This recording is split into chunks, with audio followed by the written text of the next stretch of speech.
This story contains disturbing and heartbreaking content. Please proceed with care. I think he fell off the couch, she said. But nothing about the infant's injuries matched that story. The bruises, the skull fractures, the internal bleeding, it all told a different truth. A darker one. On the surface, it was a story of hope. A woman who couldn't have children finally got to adopt. A baby given a second chance at life. A family finally complete. But behind the closed doors of a home in Barrow-in-Furness, England, what unfolded was a nightmare no one could have predicted, or maybe one the system should have. The woman who had fought so hard to adopt a baby ended up being the one who took his life. A baby named Leiland James Corkill, just 13 months old, whose cries for help were silenced forever on January 6, 2021. Today, I'll tell you a story that shattered a community, exposed a system's failures, and left a mother mourning the child she never got to raise. A story that began with hope and ended in horror. Let's start with the little boy whose name deserves to be remembered. Leiland James Corkill was born on December 21, 2019 in Cumbria, England. A winter baby, arriving just days before Christmas. From the very beginning, those who met him spoke of his light, his gentle presence, and his infectious smile. His eyes were wide and bright, full of curiosity and warmth. He was the kind of baby who made you pause, who drew you in with the soft weight of his gaze and the innocent energy that filled every room he entered. He didn't have long on this earth, only a year and a few precious days. But in that short time, Leiland touched more lives than most do in a lifetime. He was a joyful child, quick to laugh and eager to be held. Charlotte Day, the first woman who cared for him during his infancy, recalled how cheerful and responsive he was. Even after undergoing surgery for a digestive condition, he recovered swiftly, gaining weight, learning to sit up and meeting his milestones with the quiet determination that made everyone around him proud. There are pictures, dozens of them, captured during supervised visits with his biological mother, Laura Corkill. In these photos, Leiland smiles as he's cradled in her arms. His hands reach for her face and she beams back at him, lost in the soft joy of holding her son. 4 times a week, for an hour and a half each visit, Laura cherished every second. One photo in particular stands out. Leiland in a baby blue onesie, his cheeks flushed, resting peacefully against his mother's shoulder. It would be the last photo ever taken of them together. Leiland never learned to walk. He never learned to say mama. But he lived. He smiled, he was loved, and he deserved so much more. To understand how Leiland James Corkill ended up in the Castle household, we need to rewind to 2 very different women, both named Laura. The first was Laura Corkill, Leiland's biological mother. Her life had been scarred by violence and hardship. Years before Leiland's birth, she endured a toxic, abusive relationship. When she finally gathered the courage to ask social services for help to remove her violent partner from the home, they responded not by protecting her, but by taking her children away. That decision broke her. Her world unraveled. But when she learned she was pregnant with Leiland, Laura saw a chance at redemption, a chance to be the mother she hadn't been allowed to be before. She decorated the nursery herself, picked out the name long before his birth, and connected with support groups for women who had suffered domestic violence. At 22 weeks pregnant, she met her first social worker, who reassured her that there was no reason she wouldn't be allowed to keep her child. But that hope was short-lived. Just 48 hours after Leiland's birth, a social worker stood by his crib and took him away. The second woman was Laura Castle, who lived in Barrow-in-Furness with her husband Scott. She couldn't have children. The pain of infertility weighed heavily on her, and adoption became their only path to building a family. They passed every requirement: interviews, home inspections, psychological assessments. On paper, they were ideal candidates. In August 2020, Leiland was placed with them for adoption. Social services maintained temporary oversight, reserving final approval for permanent custody. It was supposed to be a trial period, but even during those early months, something was wrong. Laura Castle admitted, sometimes in private messages, sometimes to social workers, that she didn't feel a bond with the baby. His constant crying irritated her. She called him names: fat, lazy, devil spawn. She screamed at him, shook him, and tried to discipline him the only way she knew, through violence. Yet despite red flags, the system continued forward.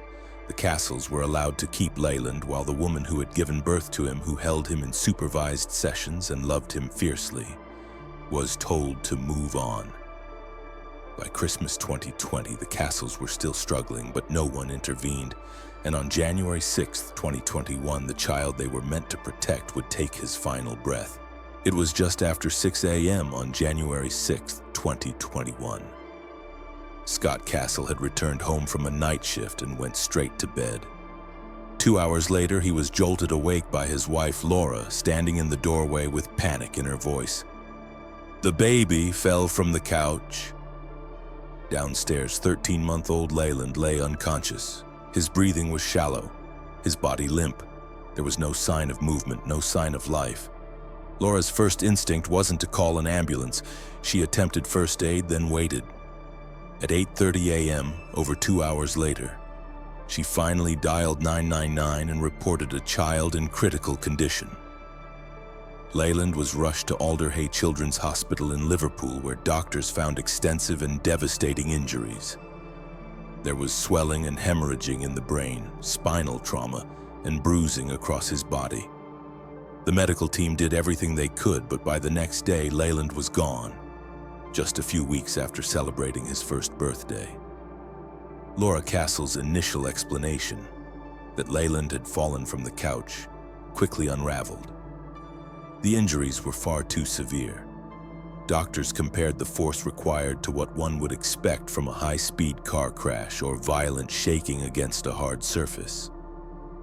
There were signs of repeated abuse, bruises on the face and ears, damage around the mouth from forceful bottle feeding, and internal trauma that could not have been caused by a simple fall.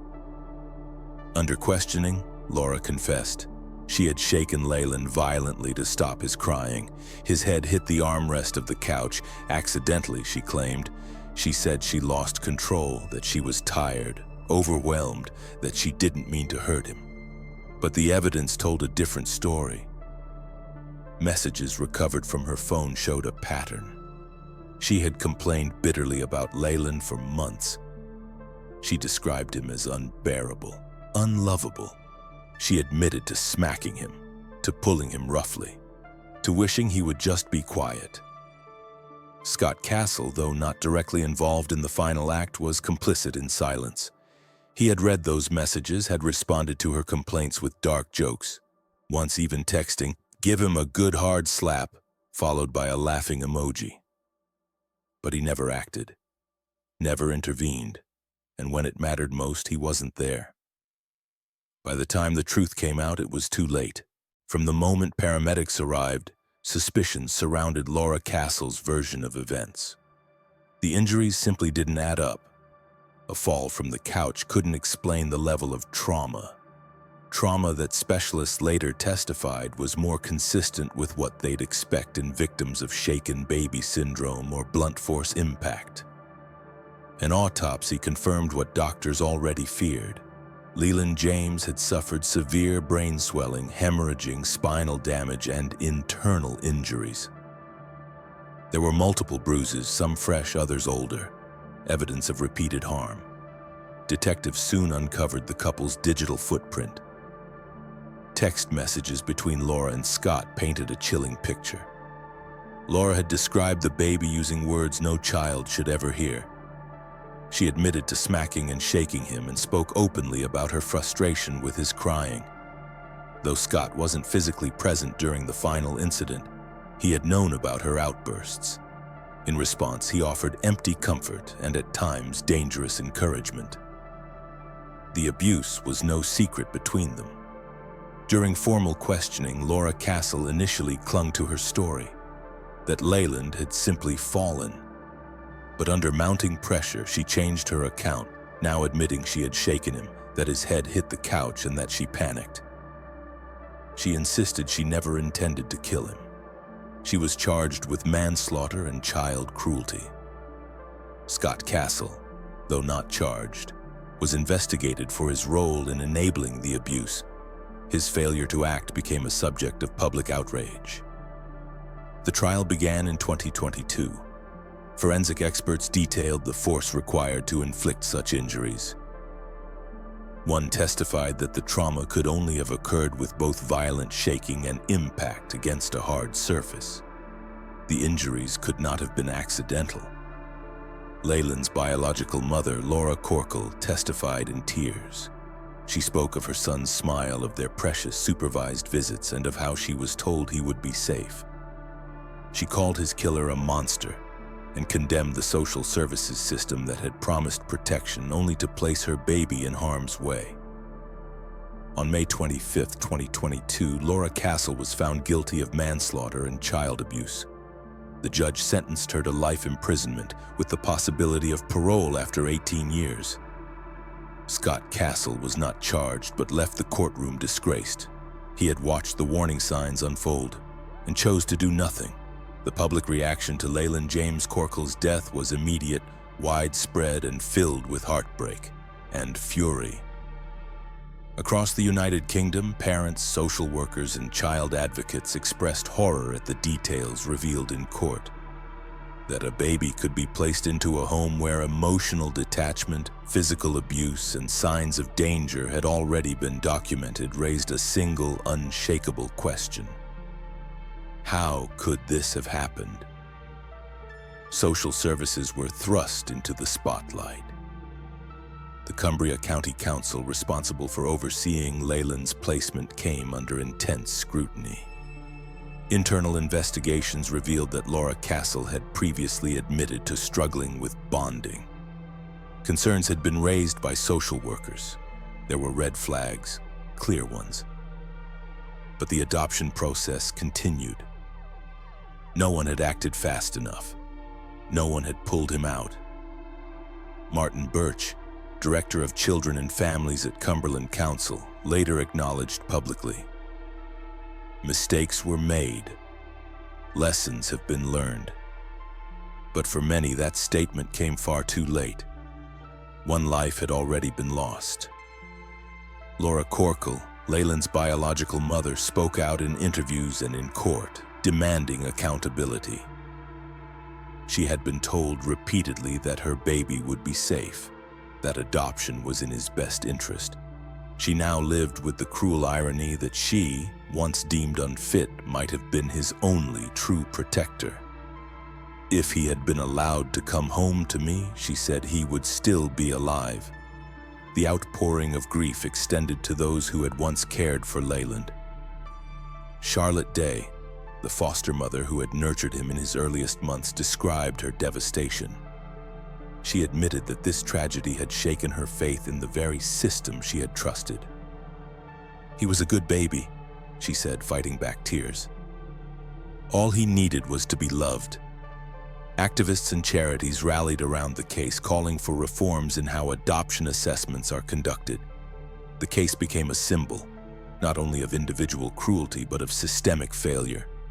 And so, while Leiland's tiny coffin was lowered into the ground, near the headstone etched with the words "Gone but never forgotten," a movement stirred. One fueled by outrage, sorrow, and the desperate hope that no other child would ever suffer the same fate. What would you do if you saw the signs, but no one else seemed to act? What would you say if the system told you to trust, but your instinct said otherwise? Leiland James Corkill was just over a year old. He never learned to talk, never got to run or laugh with friends at school. He didn't get a second birthday. He didn't get a chance to grow. What he got instead was a home that failed him, a system that ignored him, and a final morning that should never have happened. His death is not just a tragedy, it is a warning. We must listen to the warning signs. We must demand more from the systems that claim to protect. And we must remember that love, real love, is not just something you say. It's something you prove every day in action. To the foster carers who nurtured him, to the mother who never stopped hoping for his return, and to every child still in the shadows of broken systems. This story is for them. Leiland's name is now etched into a headstone that reads, "Gone but never forgotten." Let's make sure that's true. Let's say his name. Let's share his story. Let's fight for the children who can't yet speak for themselves, because the only thing worse than a child dying is no one learning from it. Thank you for listening. If this story moved you, please share it. Let the world remember Leiland James Corkill, not for how he died, but for how deeply he mattered.